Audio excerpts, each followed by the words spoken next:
E aí, galera, tudo bacana? Joinha, joinha? Beleza. Bom, dando sequência às nossas aulas de segurança e auditoria de sistemas, a gente vai falar agora de segurança do ponto de vista da governança de TI, ok? Governança, lembrando que é todo o envoltório da gestão de TI, né? É você conseguir organizar todos os processos, né, de gestão de TI de uma forma muito mais harmônica. A gente chama isso de governança de TI, ok?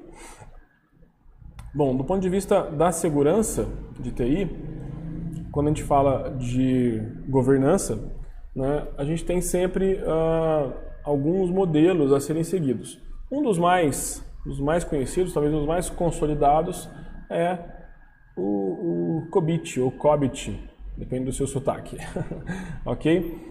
O COBIT, a sigla é Control Objectives for Information and Related Technology, né?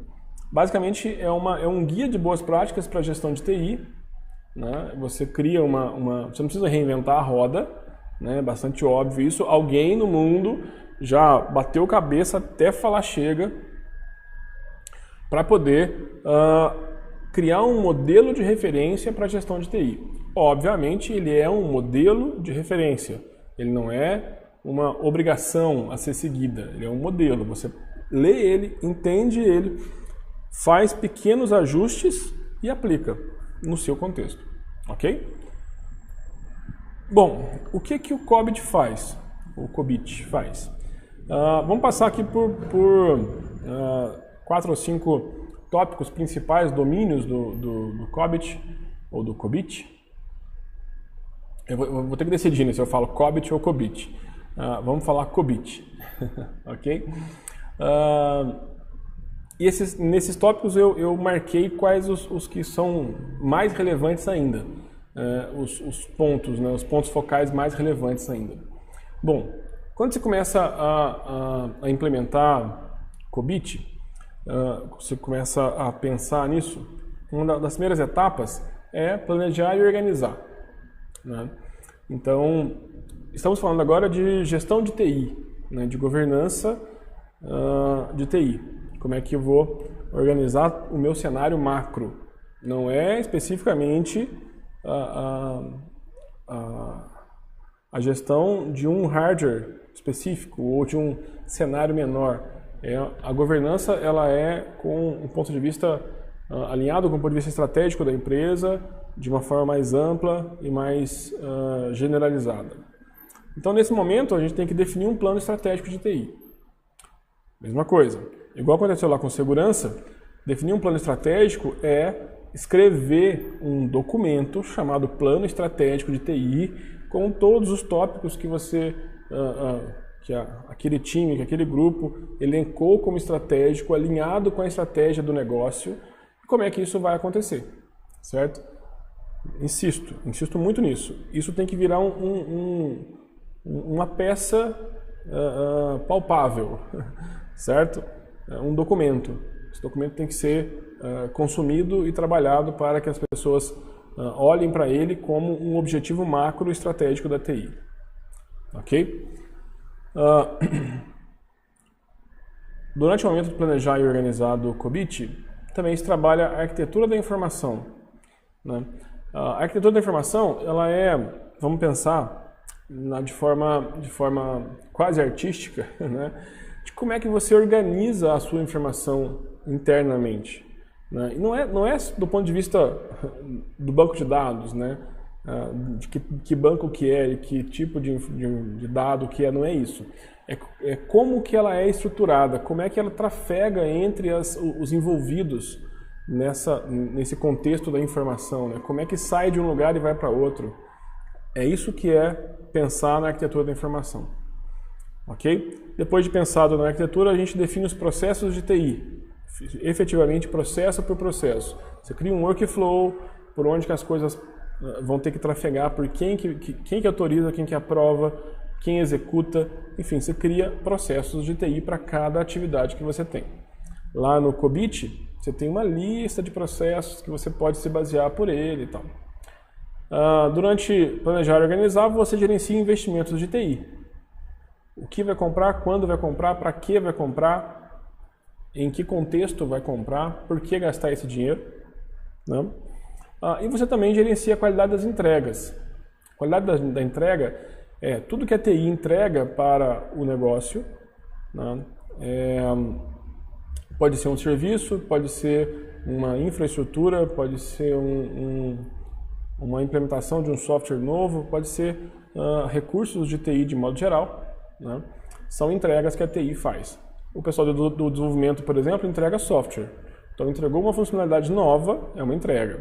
O pessoal da infra, por exemplo, pode entregar um novo padrão de APs wireless para poder melhorar a performance.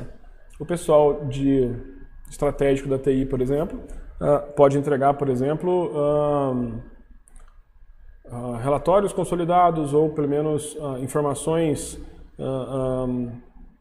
trafegadas entre diversos sistemas e isso poderia virar um cubo, por exemplo, para ser gerenciado pelo pessoal estratégico. Ok? Bom, então tem que gerenciar a qualidade dessas entregas. Um outro ponto focal do COBIT é adquirir e implementar. Basicamente, é o desenvolvimento de um plano de manutenção. Você define um plano de manutenção do seu parque tecnológico. Isso é muito importante porque as máquinas depreciam, os softwares se desatualizam, as licenças vencem, as garantias devem ser renovadas ou não, enfim, você tem que criar um plano de manutenção disso. Se você não criar, chega um momento que a pressão é tanta que você tem que resolver rapidamente uma coisa que poderia ser planejada. Adquirir e mantém softwares, faz parte do processo de adquirir e implementar. Habilita a operação e uso desses softwares ou dessa infraestrutura adquirida. Habilitar a operação é colocar para rodar. Porque uma coisa é você comprar um software, né? Outra coisa é você colocar ele para rodar, né?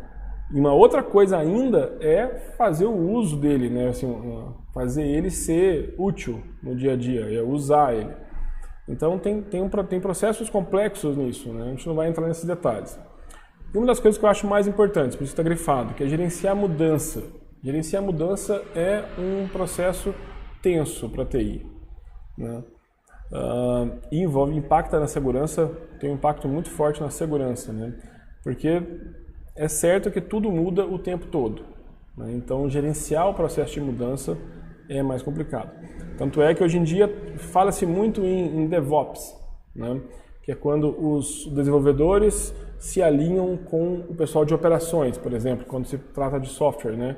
Eu quero fazer um software sair de desenvolvimento para operação, mas essas equipes não conversavam antes, elas não interagiam, então o pessoal do desenvolvimento mandava o software pronto e falava, tá pronto.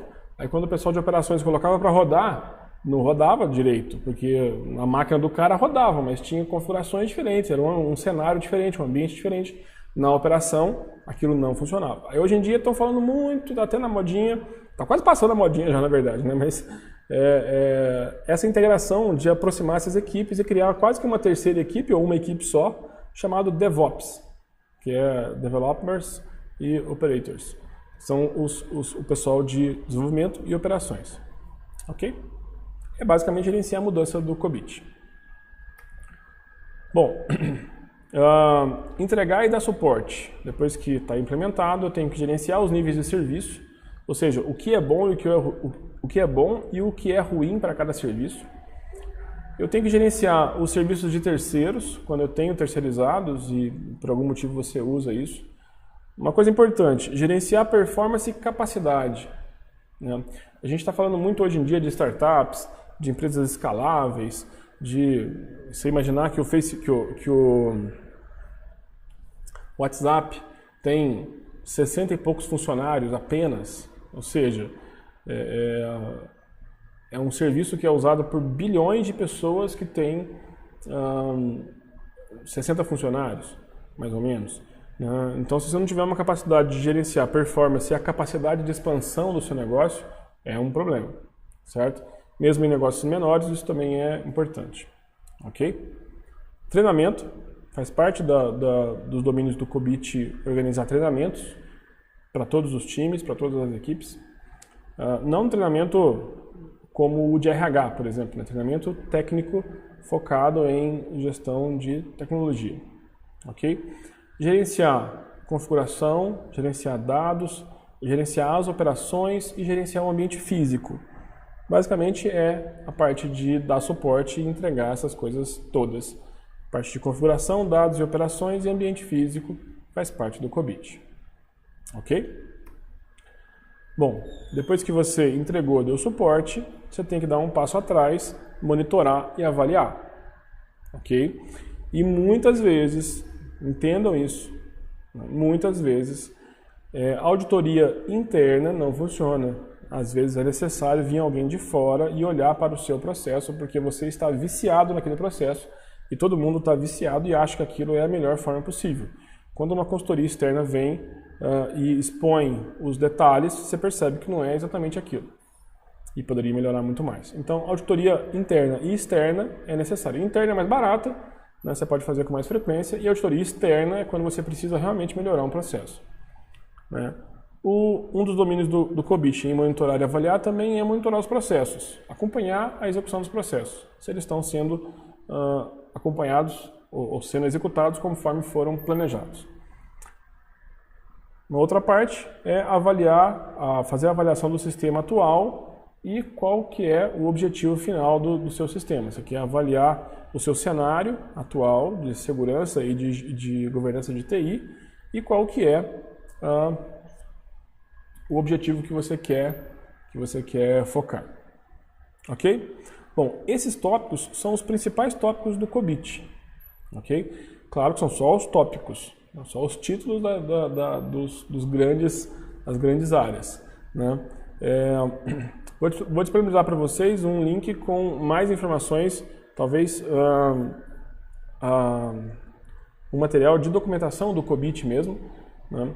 Para que vocês olhem e avaliem como é que é o processo inteiro. Tem alguns livros bem bacanas, eu até tenho alguns livros para indicar, depois eu indico para vocês. Alguns livros de implantação de ITIL, que é um outro contexto, né? De ITIL ou de COBIT. Né? Estamos falando de governança, né? E de auditoria, então COBIT. Quando a gente for falar de serviço, né? Aí a gente trata um pouco mais de ITIL. ITIL é um negócio muito bacana também que a gente vai falar logo logo. Ok? Mas basicamente é isso. Na próxima aula vamos falar de segurança no desenvolvimento de software. Como é que é o processo de segurança quando se desenvolve um software. Fechou? Valeu, pessoal. Muito obrigado. Até a próxima. Ok? Valeu.